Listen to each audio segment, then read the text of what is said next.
The three angels come to Avram. One of them has the message that the next year at this time, Sarah will have a child.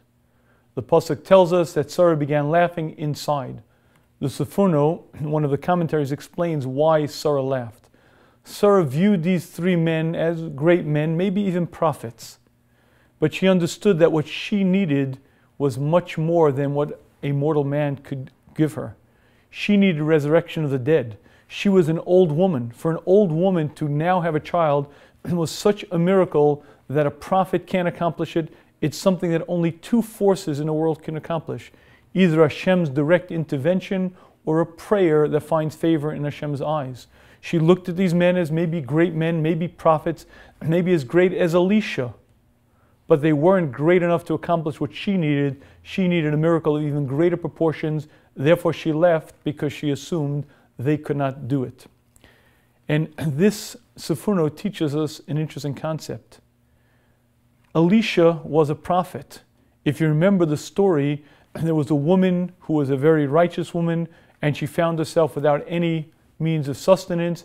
She asked Elisha for help. Elisha said, borrow all the vessels from your neighbors. Bring in the pitchers, bring in the pots, bring in everything you can. She filled the house with pitchers and pots. And then Elisha said, take a little bit of oil, close the door. And Elisha began pouring. He poured, and the little bit of oil kept increasing and increasing, filling pitcher after pitcher, pot after pot, until everyone was filled. And then Elisha said, stop, and the oil stopped. That's an amazing miracle. That's an amazing accomplishment. Sarah Imenu looked at these three men as people on the level of Elisha. That they can do. But what I need is much greater than that.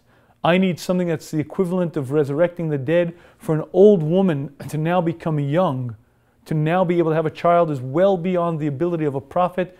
There are only two forces in the world that can accomplish this. Either God's direct intervention or a prayer that finds favor in God's eyes. And this Seforno is teaching us a powerful concept. My prayer is powerful.